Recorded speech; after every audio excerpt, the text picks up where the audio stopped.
Bonjour, guys. This is Nick at Stridewise.com. Today, I am with my good friend Mike, who is also on Instagram as Shaking Boots. Give him a follow. You've probably seen this hard to pronounce, very French brand around Instagram, and if you haven't, they've fast become a favorite of guys who are into this sort of realm where they like leather goods, all natural stuff, stuff that's handmade, handcrafted, lasts a long time. If you have a passing interest in looking good and having durable stuff, which I would like to think almost every guy does, this is a very interesting brand worth looking at. Mike, explain to us this brand and pronounce it for everybody. Right, so this is a bag by one of my favorite makers right now, and this is Bleu de Chauffe, and I'm sure I'm butchering that pronunciation. I'm gonna butcher most of the French pronunciations in this video. I just wanna put that out there right now. But one of the things I really like about this brand and about this bag is that, you know, everything is made in France. It's all made by these artisans. Every single bag is handled and put together by one single person, and then that person signs the inside of the bag and dates it. It's a really, really cool operation that they have. They have this workshop down in Aveyron, which is in the southern part of the country. There's this French expression, and I'm gonna butcher it, mettre son bleu de chauffe, which roughly means put on your work jacket and, you know, basically let's get down to it. The name references the special kind of work jackets that the French engine drivers would wear in the late 19th and early 20th centuries. And so I really love the brand, I love what they stand for, and I'm excited to talk about this bag today. What is the name of your bag and how long have you had it? So this is the Postman Eclair. This is the medium size of the Postman Eclair. It also comes in a small and a large. I've had this bag since last spring of 2023. It was a gift from my wife. And since then, I've basically been using it as kind of like my casual knock-around everyday bag. I've used it for travel, I've used it for going to the office. I've gotten a lot of really, really good wear out of it, and I've really enjoyed it. Yeah, so I'm familiar with this brand. I used to have a bag similar to this one, but it was a bit too small for my laptop. But I do actually have two of their other bags. I get this one. They call this one the Hobo, even though a Hobo could never afford this luxurious blue travel bag, which I really like. I've used this a bit myself. And then I've also got their Cabine bag, which is this like really nice kind of wax canvas travel bag that is a good 40 liters or so. So it's a really good contender for people looking for an alternative to like Filson's medium duffel and that kind of stuff, right? But first we're gonna get into your bag and your story with it, and then I'll just touch on some of the features of a couple of the other bags as well, so that you guys can like a good overview of the kinds of stuff this company puts out. Looking at the back of the bag here, one of the things I really liked was the connection points. Normally it would kind of be along the side of the bag, but the fact that it connects on the back here, it allows the bag to kind of hug the hip a little bit better. So I thought that was kind of you know, a nice design piece there. And it keeps it from like kind of swinging and rotating exactly, too much as well, right? Yeah. Okay. One of the other things that I really like is if you look at the underside of this strap here, they've got this felt.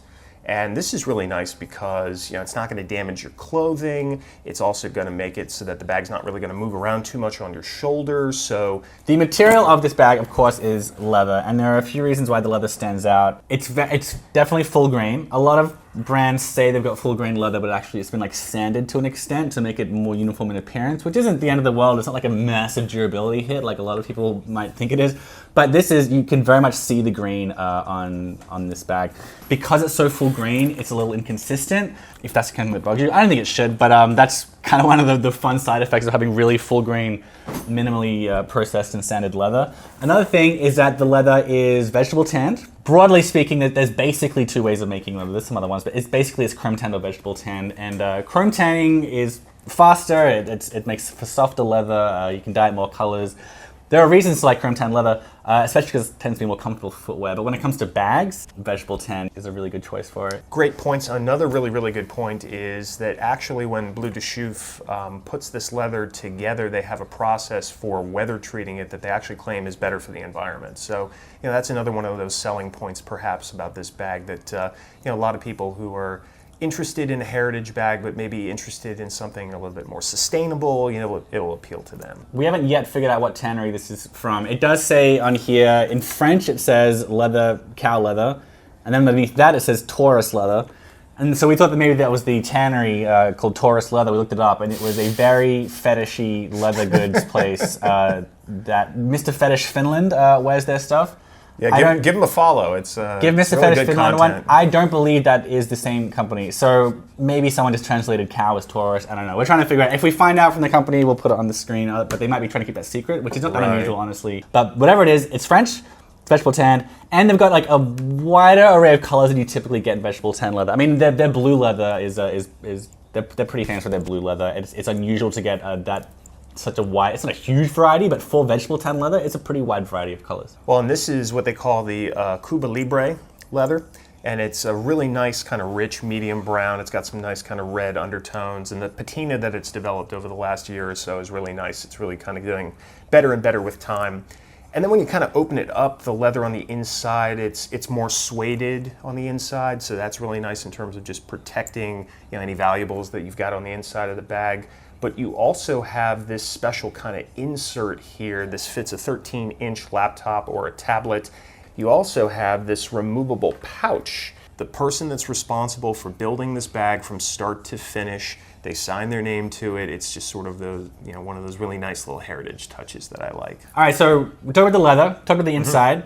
What about like the construction points? Like besides the material itself, how's it all put together? Yeah, so it is machine stitched. It is not hand stitched, which for some could be a strike against it, but it's still a really, really nice bag. It's very, very well put together.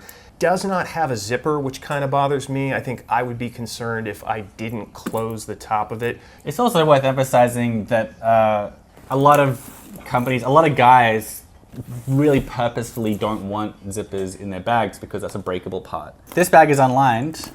Do you think it's a pro or a con? Honestly, it has not been a con for me. I feel like if you were to put a lining in here, it would probably add some weight. Yeah, I mean the lining is like something to break, but it makes it easy to clean. I think is the thing that people often like about lining. I'm looking at the edge here where they've cut this leather, and it's kind of a rough hewn kind of edge. It's a little bit more raw. Yeah, that's actually a massively important point in when you're coming to these conversations about really nice leather bags.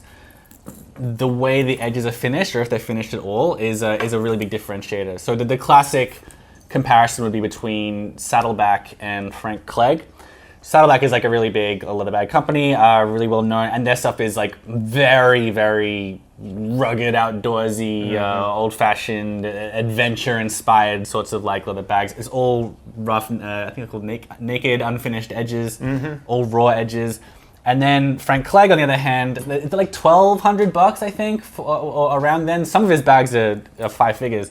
But he's a maker I visited in Boston. He's made bags for presidents. And he says that he could probably charge like half as much if his edges were unfinished. For a lot of people that like get really into this stuff and really want to get like the best possible leather bag, they'll look at how the edges are finished. Let's talk about the price, because these are made in France. Well, depending on where you get it, would be between $425 and $450 retail. So under $500 for a French-made vegetable tanned leather bag, I think that's pretty good. I mean, Cravar, I really, really like the designs. That's an Indonesian company. The leather is not as nice as this. It is vegetable tanned. This leather is it's simply nicer. When Filson came out with a leather briefcase, I reviewed it. That cost $1,000. That was really overpriced. Honestly, even though the edges are unfinished, even though there's no lining, French vegetable tanned under 500. I think that's pretty good value. Yeah. That said, this one doesn't fit my laptop. The large one is a little more expensive, but like pretty good, I think. Yeah. This is a good point to mention my bags because like this one, okay, so this looks kind of like a monstrosity at the moment. This is the Cabine bag. This is canvas. It's actually from British Millirin, which is the same place that makes Filson's twill. Depending on the exchange rate, right now it's like $365. This is all, and it's also a much more complex bag. So Filson's, this is largely a sack. It's a great bag, don't get me wrong, but like it's just because it looks good though. But it doesn't really have features. There are no pockets kind of anywhere to talk about except for like a little slip on the inside. So Filson's medium duffel, it's $600 now, and this is depending on the exchange rate. Right now it's like $365. There are a lot of people that will maybe get sticker shock looking at that $425, but it is an imported piece. It's a really well-made piece. It's got all these really great artisanal qualities. I mean, I've been extremely happy with my bag, and I would recommend it to a lot of people. And one of the things that I've done is, I like this bag so much, I went out and got 2 more Bleu de Chauffe bags. And so, Why didn't you bring them? I mean, We could run a whole ultimate Bleu de Chauffe review. I came here with 3 bags, and my wife was laughing at me as I was walking out the door because I was supposed to be here for like 2 days. I'm so mad that you had other bags we could have reviewed. That's a pretty good lay of the land. We got the satchel, we got the leather the leather duffel bag, leather travel bag rather, and the canvas travel bag. Thanks for watching, everybody. You can follow Mike on Instagram, Shaking Boots, and subscribe here as well if you just went up here because it's all about casual stuff that lasts a long time, and this is a good example of it. And there's a lot more coming up. That's it. Bye. Goodbye.